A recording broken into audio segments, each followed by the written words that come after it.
بولتے ہیں اس جھوٹ کو کور اپ کرنے کے لیے آپ کو 100 جھوٹ بولنے پڑتے ہیں. یعنی آپ جب ایک غلط کام کر لیتے ہیں تو اس غلط کام کو کور کرنے کے لیے آپ کو مسلسل غلط کام کرنے پڑتے ہیں. رجیم چینج ہوا, ایک آرمی چیف جنرل باجوہ نے فیصلہ کیا کہ جناب عمران خان مجھے پسند نہیں ہے, اور اس نے فیصلہ کیا اس کو ہٹانے کا. شہباز شریف اس کو بہت پسند تھا, وہ سمجھتا تھا شہباز شریف بہت بڑا جینیس ہے اور اسحاق ڈار سے بڑا کوئی اکانومی کا وزٹ کوئی نہیں ہے.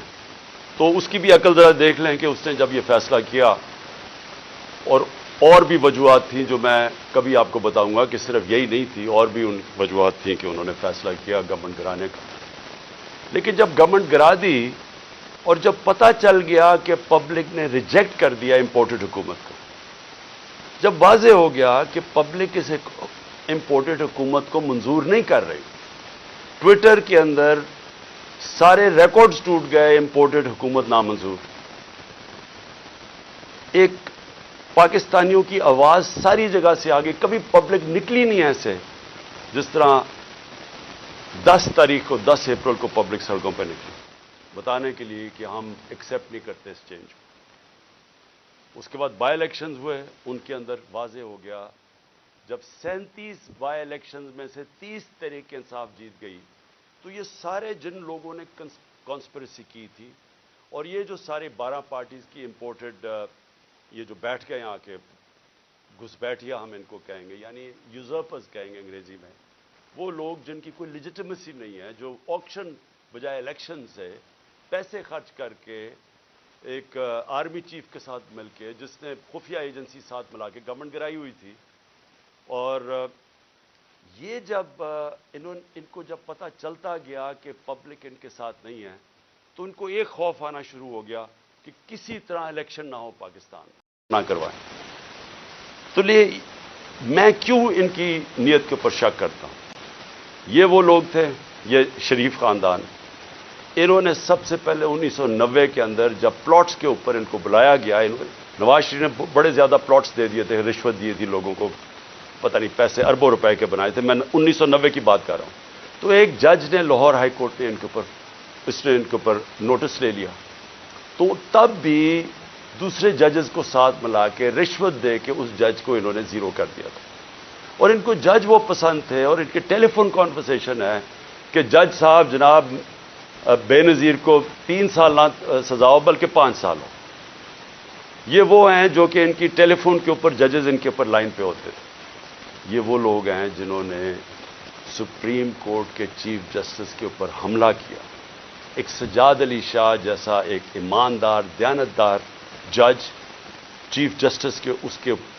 سپریم کورٹ پہ حملہ کر کے ان کو وہاں سے وہ جان بچا کے بھاگے. اور اس کے بعد رفیق تارڑ جو ان کا جس کو انہوں نے صدر بنایا تھا, اس نے وہ بریف کیسز لے کے گئے اور انہوں نے کوئٹہ بینچ کو خریدا. یہ سجاد علی شاہ نے اپنی کتاب میں لکھا, اور انہوں نے ریوولٹ کروائی, تقسیم کیا, اور اس طرح ایک سٹنگ چیف جسٹس کو ہٹایا. اب ان کی یہ تاریخ ہے, اور یہ جج وہ چاہتے ہیں جو کہ ایسے امپائر کہ ہم نے الیکشن نہیں کروانے, تو پھر انہوں نے رہنا کیسے تھا اقتدار میں. اس وقت جنرل باجوہ نے ان کے ساتھ مل کے جو پاکستان میں ہیومن رائٹس وائلیشن کی, میں آپ کو چیلنج کرتا ہوں کہ پاکستان کی جمہوریت کی تاریخ میں اس کی کوئی مثال نہیں.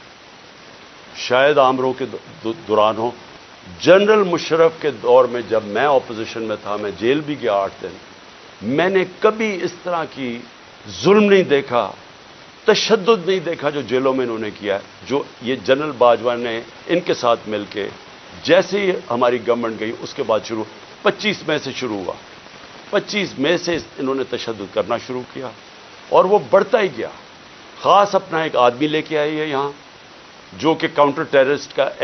ٹیررزم کا ایکسپرٹ تھا, جس نے پاکستان کے شہریوں کو ایک فورن ٹیررسٹ کی طرح رکھا, ہر قسم کا تشدد کیا, سختیاں کی, سوشل میڈیا کے اوپر کی, جو اس کے اوپر ابھی میں آؤں گا. لیکن ان کا سارا مقصد یہ تھا کہ جس طرح پاکستان کی قوم بھیڑ بکریاں ہیں, یعنی ان کو اچھے برے کی تمیز ہے ہی نہیں, جدھر ان کو ڈنڈے مارو گے وہ ادھر چلی جائیں گی. انہوں نے ہر قسم کا ظلم کیا صرف اور صرف ہم ساری قوم کو یہ ایکسیپٹ کرنے میں، یہ جو انہوں نے چور ہمارے اوپر لا کے بٹھا دی. اور جتنا جتنا قوم ان کو کہتی رہی کہ ہم ان کو نہیں مانتے، ہم اس کو ایکسیپٹ نہیں کرتے، اتنا اتنا انہوں نے ظلم بڑھانا شروع کر